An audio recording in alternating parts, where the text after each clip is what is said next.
Hello दोस्तों, कैसे हो आप सभी का स्वागत है हमारे अपने यूट्यूब चैनल पे। आई होप कि आप सभी अच्छे होंगे। अब देखो, आज की शुरुआत करता हूँ एक छोटी सी स्टोरी से। आज मुझे थी छुट्टी और मैं गया था मेरे गांव। मैं रहता हूँ कोल्हापुर में, और कोल्हापुर में एक छोटा सा गांव है, वहाँ मेरी गांव के नज़दीकी ब्रांच है, तो गांव में रहता हूँ। अब स्टोरी यही है कि लास्ट ईयर तक जब सिलेक्शन नहीं हुआ था मेरा, तब तक इतना पैसों का इतना क्या बोलते सूखा पड़ा था कि क्या ही बोलो आपको। और अब मैं क्यों गया था गाँव गाँव गया था, यानी कि गाँव से थोड़े नज़दीक में रहता हूँ क्योंकि ये पढ़ाना बिड़ाना मेरा पैशन है इसलिए।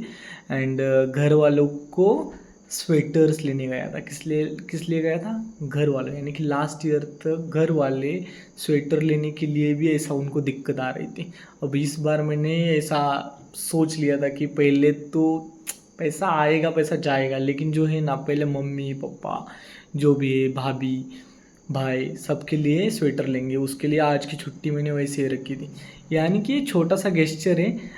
यानी कि आपको समझ में आ गया होगा कि इतना अच्छा नहीं था मेरा फैमिली बैकग्राउंड। और मैं इतना खुश हूँ ना, छोटी छोटी चीज़ें होती है लेकिन मैं ऐसा करता हूँ तो मुझे बहुत अच्छा लगता है। मैं आपको क्यों बताना चाहता हूँ मालूम है? आप में से ही एक हूँ, ये बताने के लिए मैं ये बताने, यानी कि ऐसा नहीं कि मुझे कुछ दिखाना होता है, बड़प्पन दिखाना होता है या कुछ सिंपैथी गेन करनी होती है। मुझे पता है कि क्या बोलते हैं, हार्ड वर्क से ही सब कुछ मिलता है। मुझे पता है कि बहुत ज़्यादा मेहनत करनी पड़ती है तभी सिलेक्शन होता है, तभी चीज़ें अच्छी होती हैं। मैंने ये वाला कोड तो क्रैक कर लिया है कि मुझे पता है कि hard work beats talent when talent doesn't work hard. यानी कि हार्ड वर्क से अगर कुछ यानी कि टैलेंट से अगर कुछ ज़्यादा इंपॉर्टेंट है वो है हार्ड वर्क एंड आपकी कंसिस्टेंसी। और ये चीज़ क्यों बताई? क्योंकि वही कि लास्ट ईयर तक तो वैसे ही सह रहे थे सभी, एंड इस साल एक चांस था एक अच्छा बेटा बनने का, तो मैंने वो वाला फ़र्ज़ मेरा निभा लिया। एंड आपको यही बताना चाहता हूँ कि हंसते रहो, मुस्कुराते रहो, क्योंकि देखो ना, धरती पर बहुत से लोग आएंगे, आपके जैसे लाखों है करोड़ों है, और मर जाएंगे, किसी को कुछ नहीं फ़र्क पड़ता। एक यानी कि 10-15, अब तो 10-15-20 या एक मंथ बाद भूल जाते हैं लोग हमें। तो हंसते रहो, खुश रहो, और अच्छे से प्रिपरेशन करो दिल से। एंड हर बार रोना गलत है, इस बात को समझो। लोग आपको सिंपैथी देंगे, आप बोलोगे कि 4 साल मैंने प्रिपरेशन किया लेकिन मेरा नहीं हुआ।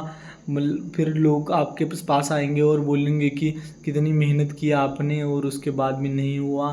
तो ऐसा ऐसा करने से, आपको ऐसा ऐसा करने से आपके जेब में पैसा नहीं आएगा। मुझे भी पता है, मुझे भी ऐसा करते थे कि हो जाएगा, लेकिन होने तक कोई आपको आपकी जेब भरने नहीं आएगा, इस बात को समझ लो। एंड फिर हम आते हैं हमारे टॉपिक के ऊपर, जिस टॉपिक से हम स्टार्ट करते हैं SBI clerk and SBI PO के लिए टू डू लिस्ट। उससे पहले और एक मैसेज जो आपके लिए देना चाहूँगा। मैसेज यही है कि जब मैंने टू डू लिस्ट स्टार्ट की, पहला दिन ऐसा था कि बहुत से बच्चों ने उसको फॉलो किया। एंड मैंने एक कम्युनिटी पोस्ट भी डालता हूँ शाम को टेलीग्राम ग्रुप में, जहाँ मैं आपको पूछता हूँ कि अगर आपको स्लो लग रहा है ना वीडियो तो आप भगा सकते हो, क्योंकि आपके पास तो टाइम नहीं होता, आप छोड़कर भी चले जाते हो वीडियो, एंड आपको फिर रील्स देखनी होती है ना, तो आप थोड़ा सा स्पीड बढ़ा के भी देख सकते हो, ऐसा कुछ नहीं है। और क्या बोल रहा था मैं, हाँ, टेलीग्राम ग्रुप में एक पोस्ट डालता हूँ कि आप में से कितने बच्चों ने ये वाला टास्क कंप्लीट किया, कितने बच्चों ने नहीं किया, कितने बच्चों का आधा रह गया। तो मैं आपको ये बताना चाहता हूँ कि अगर आपने 7 दिन का अगर कंप्लीट किया है तो आपके लिए कॉन्ग्रेचुलेशन एंड तालियां मेरी तरफ से। उसके बाद जिसने जिसने बीच में आकर छोड़ दिया, और जिसने जिसने डेली कर रहे हैं लेकिन कंप्लीट नहीं हो रहा, उनके लिए भी टालियां। लेकिन जिसने बीच में छोड़ दिया, उनका ऐसा है कि उनको मैं क्या ही बोलूँ। यानी कि सही है, अगर आपको अच्छा नहीं लग रहा है तो छोड़ दो, लेकिन कुछ तो टास्क बनाओ और टास्क कंप्लीट करो, ये बोल सकता हूँ। आपको बुरा तो नहीं बोल सकता, बुरा बोल के क्या ही होगा। और उसके बाद यही है कि कम्युनिटी वाला बोल रहा था मैं, जो पोस्ट डालता उसमें फर्स्ट दिन जितने बच्चे थे कि 40-50 बच्चों ने कमेंट किया था, 40 बच्चों ने मुझे लगता है पोल मार्क किया था। उसके बाद जो कल या 2 दिन पहले 30, और कल वाले में 20 बच्चों ने।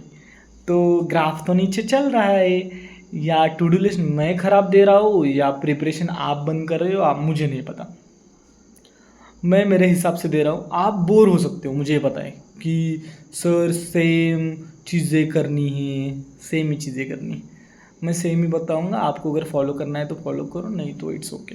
एंड मैं आप में से जो जो बच्चे फॉलो कर रहे हैं उनको प्लीज़ यही रिक्वेस्ट करूंगा कि प्लीज़ मुझे कमेंट बॉक्स में कमेंट करते रहिए, क्योंकि आपके कमेंट्स, आप जो वहाँ 10-10, 15-15, 20-20 बच्चे भी task completed, task not completed, वहाँ जो टिक करने वाले, वो मुझे मोटिवेट करेगा कि आपके लिए टू डू लिस्ट बनाओ। नहीं तो मैं भी बंद कर दूंगा ना, कोई देखने वाला नहीं है तो मैं भी बंद कर दूंगा। इसलिए आपको उतना तो टारगेट है कि आपको बताना है। उसके बाद नेक्स्ट चीज़ पे जाता हूँ कि IBPS या बैंकिंग एग्ज़ाम्स में पहले तो कितने बच्चे होते हैं, 7-7, 8-8 लाख बच्चे फॉर्म फिल करते। उसमें से IBPS प्री में कितने आते हैं, 60,000 आते हैं। उसमें से मेंस में कितने आते हैं, अगर 6,000 वैकेंसी है तो 18,000 आते हैं, यानी कि 3 गुना। तो समझो कि IBPS भी एक्सट्रैक्ट करता है, वैसे हमारे यहाँ भी एक्सट्रैक्ट हो रहे हैं। सेम प्रोसेस चल रही है कि बच्चे कम कम होते जा रहे हैं, लेकिन वही बच्चे सेलेक्ट होते हैं ना, वो वाले 18,000 में जो बच्चे हैं उसमें से ही 6,000 सेलेक्ट होने वाले। तो हमारे में भी ऐसा समझो कि जो बच्चे टिक रहे हैं ना, वही बच्चे सेलेक्ट होने वाले। ये वाला हुआ नॉर्मल मोटिवेशन पार्ट। हम जाते हैं हमारे टास्क के ऊपर। अगर आपने आज का टास्क कंप्लीट किया है तो आपको कमेंट बॉक्स में कमेंट करना है, टेलीग्राम ग्रुप को ज्वाइन करना है, एंड आप अगर नए हो इस चैनल पे तो please like share and subscribe करना है। एंड जो कल का टास्क है उसके बारे में डिस्कस करते हैं हम। कल मैथ्स के लिए आपको क्या करना है, कल मैथ्स के लिए एक आपको पहला है आधा घंटा फ्रैक्शन टेबल देखना है, 1.5 आवर फ्रैक्शन टेबल। उसके बाद 30 क्वेश्चन आपको फिर से एक बार सिंप्लीफिकेशन अप्रोक्सीमेशन नंबर से क्वाड्रेटिक इक्वेशन के करने हैं, 150 क्वेश्चन करने हैं। उसके बाद एक अलग टास्क देने वाला हूँ, डबल एंड हाफ टेक्निक ने ही मुझे क्वांट में सबसे ज़्यादा ये किया था, यानी कि उसका बहुत ज़्यादा बेनिफिट हुआ था मुझे। डबल एंड हाफ क्या होता है, जैसे कि आप सिंप्लीफिकेशन अप्रोक्सीमेशन कर रहे हो और या कौन सा भी क्वेश्चन कर रहे हो, उसमें आपको जल्द से जल्द डबल करना आना चाहिए और जल्द से जल्द हाफ करना आना चाहिए। जैसे कि मैंने आपको क्वेश्चन पूछा 16 × 18। अब 16 × 18 का मल्टीप्लिकेशन कितना आता है मालूम है आपको, 16 × 18 यानी कि 17 का स्क्वायर -1, 17 का स्क्वायर कितना आता है 289, 289 -1 कितना आता है 288, यानी कि 288 हमें आंसर मिला। हमें वो answer double and half trick से निकालना है। तो क्या करेंगे हम, यहाँ है 18, यहाँ है 16, 18 का डबल किया 36, 16 का हाफ किया 8, 36 8, 36 का डबल किया 72, 8 का हाफ किया 4, यानी कि 72 4, 144 2, 144 2, समझ में आया, 144 2। मैं क्या करूँ, double and half 144 into 2, and 144 into 2 कितना आता है 288 आता है। तो आप समझो इस बात को कि ये वाली जो टेक्निक है ना डबल एंड हाफ, वो आपको आसानी से, यानी कि इतने क्वेश्चन को आसान करने वाली अगर ट्रिक कंप्लीट मैथ में मुझे कोई दिखती है तो यही दिखती है कि कौन सा भी क्वेश्चन लो उसको डबल एंड हाफ करो एंड हो जाएगा। जैसे कि 17 भी दिया है और 17 इंटू 18 करना है, तो 17 का डबल किया 34 और 18 का हाफ किया 9, और 34 इंटू 9 अगर करना है तो 34 इंटू 10 340 हो जाएगा, 340 माइनस 34 करना है, वो वाला आपको आंसर मिल जाएगा। अगर आप 17 इंटू 19 ऐसा करने जाओगे तो ऐसा बहुत ज़्यादा टाइम लगेगा, उसको आपको मल्टीप्लिकेशन करना पड़ेगा। तो मैं आपको बोलूँगा कि कम से कम आधा घंटा आपको डबल एंड हाफ ट्रिक के ऊपर काम करना है अच्छे से। उसके बाद आपको लगानी है एक सेक्शनल मॉक जो कि IBPS क्लर्क लेवल होगी, उतना ही आपको लगेगा कि सेम ही टास्क के। हमारा टारगेट ये है कि हमारी एग्ज़ाम थोड़ी सी आगे जा सकती है, तो हमें क्वांट के लिए अच्छे से प्रिपेयर करना है। अगर इन टॉपिक के ऊपर अच्छे से कमांड करें तो हम DI जल्दी से कर पाएंगे, DI जल्दी से कर पाएंगे तभी हमारे पास अरिथमेटिक के लिए टाइम बचेगा, और अगर टाइम बचेगा तभी हम अरिथमेटिक सॉल्व कर पाएंगे। सिंपल है, एज सिंपल एज दैट, यही आपको करना होगा। आज का टास्क आपको समझ में आ गया, फ्रैक्शन टेबल आधा घंटा, उसके बाद 30 क्वेश्चन, उसके बाद डबल एंड हाफ वाली टेक्निक आधा घंटा, और उसके बाद क्या करना है एक सेक्शनल मॉक, ये वाला हो गया क्वांट के लिए। उसके बाद रीजनिंग के ऊपर आते हैं। रीजनिंग में आपको करना है, इनइक्वालिटी हमारा कंप्लीट हो गया है। अगर आपने वो कंप्लीट किया है तो आज से आगे आपको इतना ज़्यादा देखने की जरूरत नहीं है। कल यानी कि 5 मार्क्स आपके हाथ में है। उसके बाद 5 मार्क्स वाला कौन सा चैप्टर आता है जो आसान होता है, कोडिंग डी कोडिंग। तो कल आपको कोडिंग डिकोडिंग के 20 क्वेश्चंस करने हैं, यानी कि 20 सेट्स करने हैं। तो कितने क्वेश्चन हो जाएंगे? 20 × 5 टोटल 100 क्वेश्चन हो जाएंगे। 20 सेट्स करने हैं, उसके बाद आपको करने हैं 20 पजल्स। अब देखो आपका टास्क थोड़ा सा बढ़ा रहा हो, 20 पजल्स करने। 20 पजल्स में आपको क्या करना है? 10 पजल्स करने हैं क्लरिकल लेवल, 9 पजल करने हैं ऑफिसर लेवल, और 1 पजल करना है आरआरबी क्लर्क मेंस लेवल। अब मैं मेंस का टास्क अभी क्यों दे रहा हूँ? क्योंकि आपका दिमाग थोड़ा थोड़ा खुलना चालू होना चाहिए। एक मेंस का पजल आप कर सकते हो, थोड़ा टाइम लगेगा, लेकिन वहाँ से आपका दिमाग खुलना स्टार्ट होगा। तो क्या करना है? Total number of questions 20, 10 clerical, 9 PO level और 1 मेंस लेवल पजल, और उसके बाद आपको लगानी है 1 सेक्शनल मॉक। ये हो गया रीजनिंग का। उसके बाद आते हैं इंग्लिश के ऊपर। इंग्लिश में क्या क्या करना है? प्लीज़ प्लीज़ प्लीज़ आपके लिए एक विनंती है। विनंती को मराठी में क्या बोलते हैं? क्या बोलते हैं आप? सॉरी, विनंती को विनंती मराठी में बोलते हैं, विनंती को हिंदी या इंग्लिश में क्या बोलते हो बोलो आप?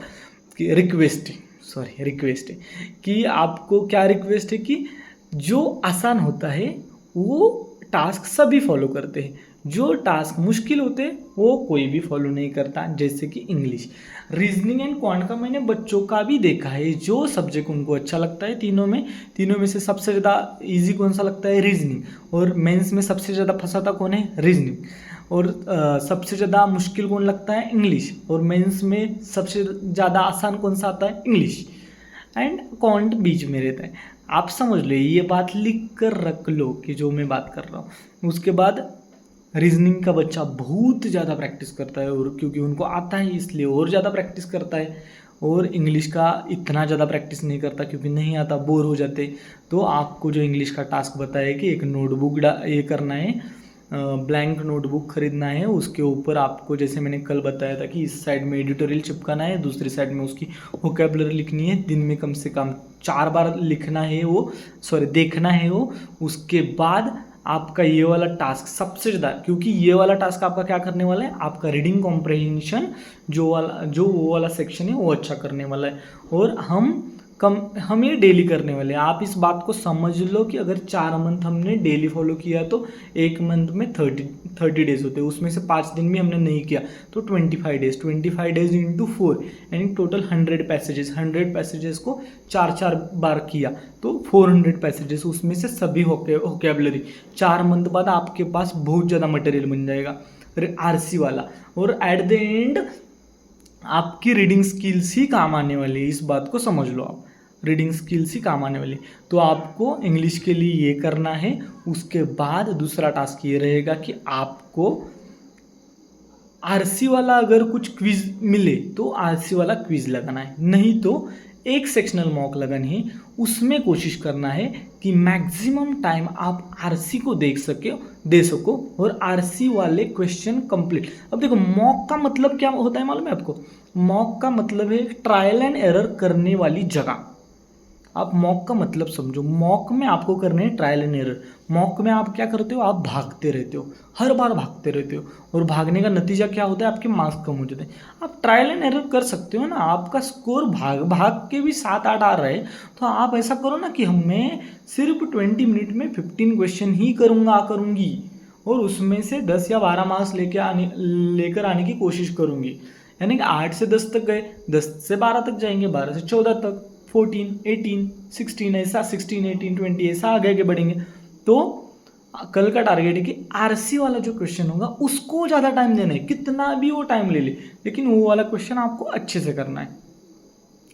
आगे जाकर एक वीक बाद हम आगे वाले डिस्कशन करेंगे, एक एक चैप्टर को लेंगे, लेकिन पहले हमारा टारगेट है कि आरसी को फोकस करना, और आप वो कल करने वाले हो। That's it. आज की टू डू लिस्ट का वीडियो थोड़ा सा बड़ा हो रहा है, क्योंकि इसमें मैंने थोड़ा सा अलग बातें बताई है। अगर आपको कुछ बुरा लगा हो तो I am extremely sorry, and अगर आपको अच्छा लगा हो तो please like, share and subscribe. Thank you so much for watching and comment. आपके कमेंट मुझे टू डू लिस्ट बनाने के लिए ज़िंदा रखेंगे, इसलिए आपको कमेंट करना होगा, और आपको टेलीग्राम ग्रुप ज्वाइन करना होगा। Thank you so much for watching. And आपको कमेंट बॉक्स में कमेंट करना है कि आज का टास्क आपने कंप्लीट किया है या नहीं किया। ये थे आपके कल के task. All the best for all important task, double and half दूसरा इंपॉर्टेंट टास्क इंग्लिश के ऊपर ध्यान देना। That's it. फ्रैक्शन टेबल अच्छे से रीड करो, रटो। Bye bye.